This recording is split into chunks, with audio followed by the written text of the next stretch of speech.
the 30% or 40% of African American society that is in one way or another failing to engage and to connect and to be able to stand on its own 2 feet. Wards of the state are objects of pity and contempt and concealed contempt. This whole game that we play about racism, anti-racism, fragility, and whatnot, we're going to excise the working class Staten Island dwelling or South Carolina dwelling or Trump voting Louisiana. We're going to give them the back of our hand. We're going to write them off as yahoos.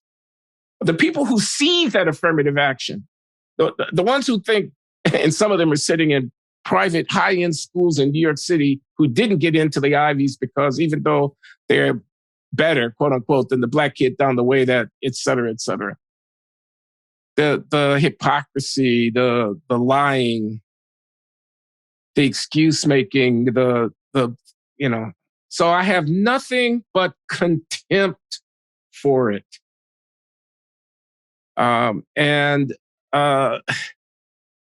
My raison d'etre is to, as effectively as I can, give voice to that contempt, as incisively, in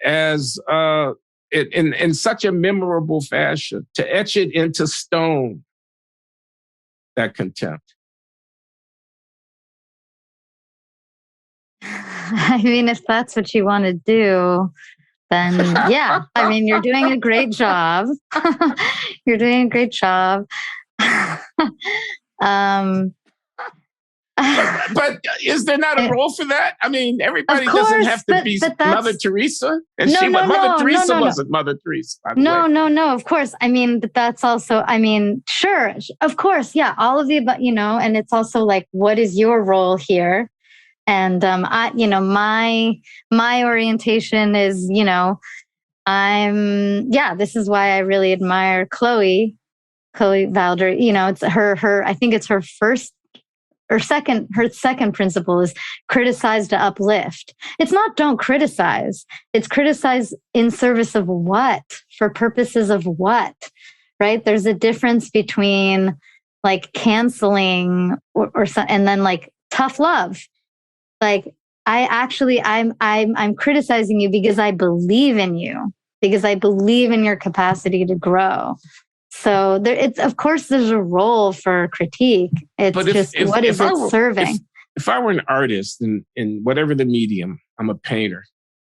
Would my painting have to be in the service of uplift or affirmation of something?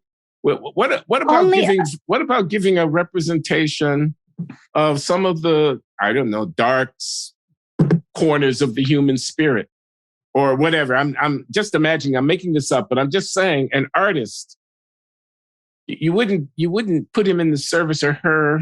No, I would not. But Glenn, program.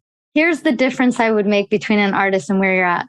Again, at a certain level of influence, you are no longer just talking about reality. Your paintings are influencing reality. So at a certain level of influence, you actually have to take responsibility. If you can choose to, sometimes I'm amused when I hear I'll give an example, like the conversation between Ezra Klein and Fiona Hill about Russia. And Fiona Hill is like, he's asking her to kind of talk about what she thinks about what's going to happen, paint different scenarios. And she's hesitant. She's like, well, I don't really want to talk about scenarios because I don't want to lead us in that direction. It's like, you're already leading us. You are already leading us. The difference is like whether you are taking responsibility for where you are leading us, but we are being led right now. So, and that's something maybe you didn't ask for, but this is the moment we're in. It's no longer, it's no longer just the gatekeeper. It's no longer Walter Cronkite, whatever. We're in a moment of just, whoever's got the influence is shaping the reality we're all swimming in. So, I mean, once upon a time, you could paint whatever paintings you want. And now I would say, you at your level of influence, I mean, I don't know. I don't want to be so hard on you. I don't know if I. No, it's okay because there's a bigger responsibility. One could say, one could make that case. And I mean, actually, the more important thing maybe is if you're so concerned, if you're so scared, if you're concerned about where we're heading, yeah, well, then all the more reason to leverage your influence, the more reason to get curious about, how to use your influence to move us in a fruitful direction, what you consider to be a fruitful direction. Yeah, I mean, I've got a trivial thought in my head, something about I just want to speak my truth and let the chips fall where they may. I'm not that clever. I don't know how the bench shot works to figure out the third order effect of something. Here's a question. Here's a question, Glenn. When you say speak your truth, do you feel like you're still having revelations about new things that you're wanting to express? Actually, I do. I don't want to overstate it. I feel my worldview coming into focus a little bit as the years go by, and I certain things are still,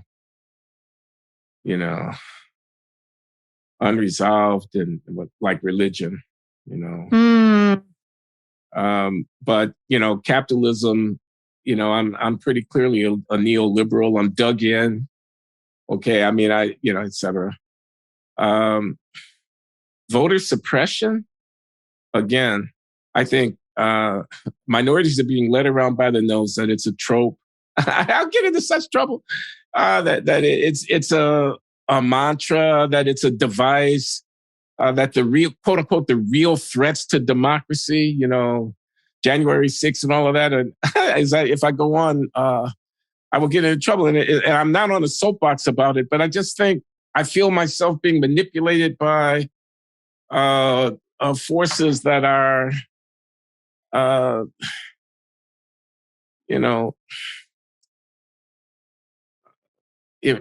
impervious in a way. And I don't. So maybe what I'm saying is I don't think the people on the other side of most of the debates, and I'm not debating about January 6th or anything like that, but the things that I am debating about, I don't think they're sincere. I don't think they're persuadable. I think that I